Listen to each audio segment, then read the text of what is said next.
View कह रहे हैं 45 डिग्री में रूबियो पक गए, ट्रंप की गलती की सजा मार्को रूबियो को मिल रही है। ईरान अमेरिका के बीच होने वाली डील का फ्रेमवर्क लगभग तय हो गया है।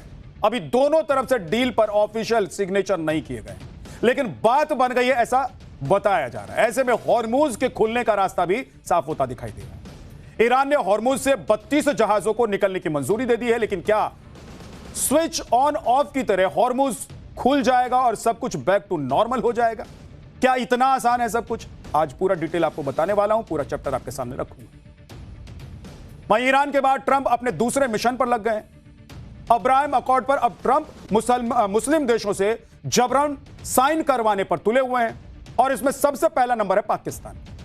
यानी ट्रंप से मिले डॉलर्स का कर्ज अब मुनीर और शहबाज को किसी भी तरह से अदा करनी ही पड़ेगी।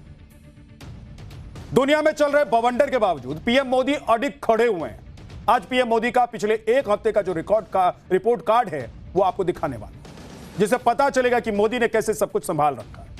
पिछले 3 दिनों से भारत में मौजूद अमेरिकी विदेश मंत्री मार्को रूबियो किस प्लान के तहत यहां पर डेरा डाले हुए बैठे हैं, पाठशाला के इस चैप्टर में आज आपको बताने वाला। लेकिन सबसे पहले देखिए इंटरनेशनल पॉलिटिक्स का ये ट्रेंड।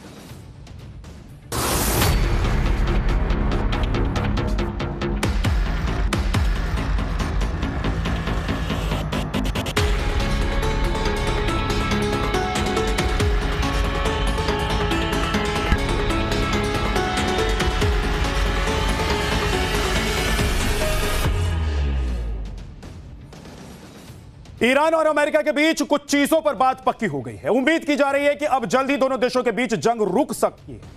अमेरिकी अखबार न्यूयॉर्क टाइम्स ने दावा किया है कि दोनों के बीच एक ऐसे समझौते पर मान मनोवल हो गया है जिससे मिडिल ईस्ट में शांति लौट जाए।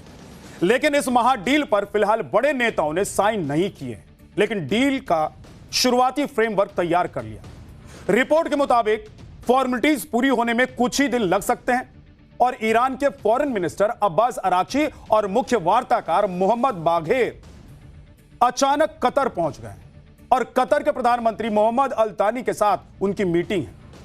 यह मीटिंग डील पर लगी फाइनल सील मानी जा रही है और अगर सच में दोनों देशों के बीच यह डील हो जाती है, पास हो जाती है यह पीस डील, तो स्ट्रेट ऑफ हॉर्मुज भी खुल जाए, जिसका सीधा असर दुनिया में तेल गैस की सप्लाई पर पड़ेगा। अगर वाकई दोनों देशों के बीच शांति समझौता हो जाता है तो स्ट्रेट ऑफ हॉर्मुज भी खुल जाए। हॉर्मुज बंद होने की वजह से पूरी दुनिया में कच्चे तेल की कीमत क्या कम हो जाएगी, बढ़ जाएगी? सामान का इंपोर्ट एक्सपोर्ट जो रुका हुआ है उसमें क्या बदलने वाला है, ये डिटेल में आपको बताने वाला कि क्या होने वाला है। हॉर्मुज बंद होने की वजह से पूरी दुनिया में कच्चा तेल महंगा हो गया है, सामान का इंपोर्ट एक्सपोर्ट रुका हुआ है।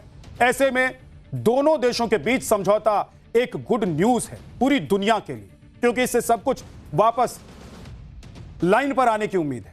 अब से कुछ देर पहले ही ईरान की नेवी ने 32 जहाजों को हॉर्मुज पार करने की परमिशन दी, लेकिन ट्रंप के दिमाग में क्या चलता है, क्या समझ में आता है उनको और क्या वो नहीं समझना चाहते हैं?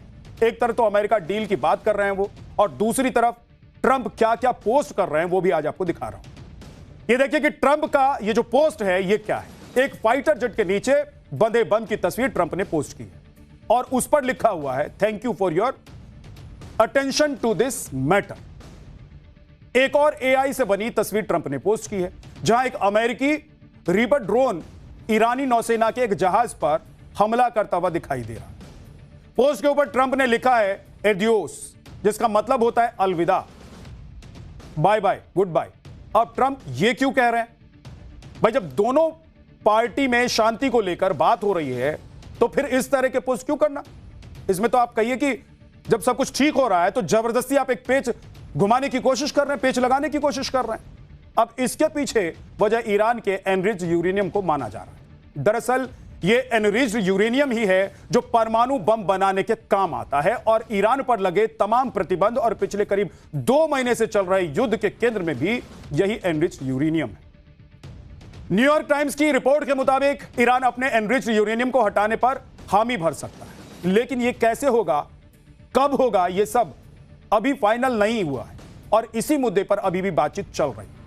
अभी तक अमेरिका चाहता है कि वो ये ले जाए, जबकि ईरान ये कहता है कि अगर उसे ये अपने यहां से हटाना भी पड़े तो वो अमेरिका को देकर किसी मध्यस्थ ना देकर वो किसी मध्यस्थ देश को दे देगा, जैसे कि रूस या चीन को दे देगा।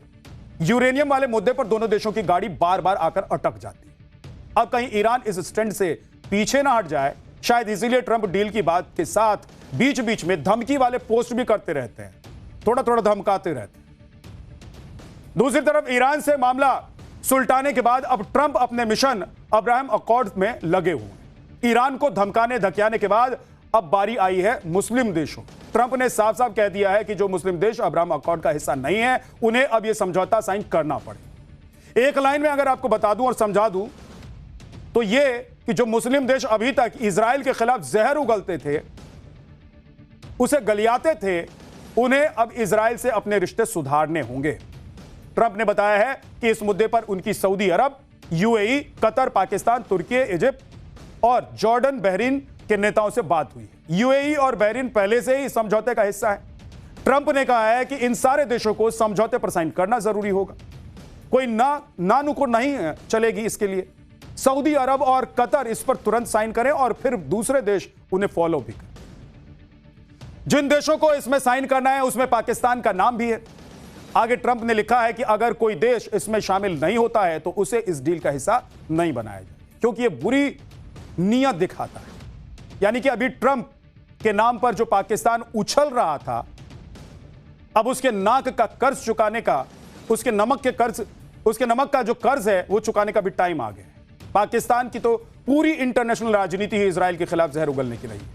आपको पता होगा पाकिस्तान का इजराइल से नफरत का अंदाज आप इस बात से भी लगाइए कि उसके पासपोर्ट पर लिखा हुआ है कि पाकिस्तान इजराइल को नहीं मानता है, यानी कि पाकिस्तान इजराइल को देश नहीं मानता है।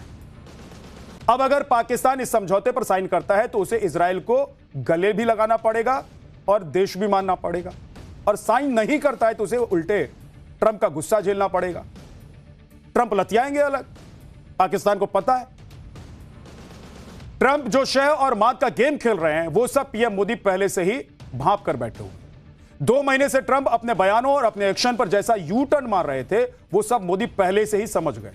दुनिया को ट्रंप के डॉक्ट्रिन ने युद्ध, तनाव, मंदी, अविश्वास, अवैध टैरिफ और यूनिपोलर वर्ल्ड ऑर्डर की सनक के अलावा और कुछ नहीं दिया है। जहां सारे देश, सारे वर्ल्ड लीडर्स फंसे हुए थे, मोदी 2 कदम आगे सोचकर बैठे हुए। अब 1 हफ्ते का पीएम मोदी का रिपोर्ट कार्ड ही आपको बता देता हूं। 5 देशों की यात्रा में पीएम मोदी ने यूएई के साथ ऊर्जा सुरक्षा और बड़े निवेश का रास्ता साफ किया। तो वहीं नीदरलैंड्स में मोदी ने ग्रीन एनर्जी समेत 17 समझौते किए। स्वीडन के साथ रणनीतिक साझेदारी को लेकर प्रतिबद्धता मजबूत हुई तो पीएम मोदी को स्वीडन के सर्वोच्च सम्मान से royal order of the polar star से भी सम्मानित किया। नॉर्वे में पीएम मोदी भारत नॉर्डिक शिखर सम्मेलन में शामिल हुए। तो वहीं इटली में आईमेक्स सहयोग के साथ ही कई डील भी हुई। और ये सारे प्रो इंडिया स्टेप्स लेने के बाद भारत ने अमेरिका से आए ट्रंप के प्रतिनिधि के सामने डंके की चोट पर कह दिया कि जहां से सही लगेगा वहां से अपना एनर्जी रिसोर्स लेंगे, यानी कि जहां से मन करेगा तेल खरीदेंगे। इसके लिए इजाजत की जरूरत नहीं है, पूछेंगे नहीं। पिछले 3 दिनों से अमेरिका के विदेश मंत्री मार्को रूबियो भारत में हैं। शनिवार को पीएम मोदी के साथ उनकी मुलाकात हो चुकी है। वो एनएसए अजीत डोभाल से मिल चुके हैं और भारत और अमेरिका के रिश्तों को रफू करने में लगे हुए हैं। जब अमेरिका में ट्रंप 2.0 सरकार आई तभी से भारत और अमेरिका के रिश्तों में खिंचाव और तल्खी आनी शुरू हो गई। ट्रंप और उनके कुछ सलाहकारों के उलट-पलट बयान ने दोनों देशों के रिश्तों को काफी खराब कर दिया और अब अमेरिका इन रिश्तों को सही करने के लिए छटपटा रहा है। ट्रंप जानते हैं कि इस ग्लोबल सिनेरियो में भारत और मोदी को दरकिनार करना या फिर भारत के गुड बुक्स में नहीं रहना घाटे का सौदा हो सकता है, और यही वजह है कि ट्रंप ने अपने सेनापति को भारत दौरे पर भेजा हुआ है।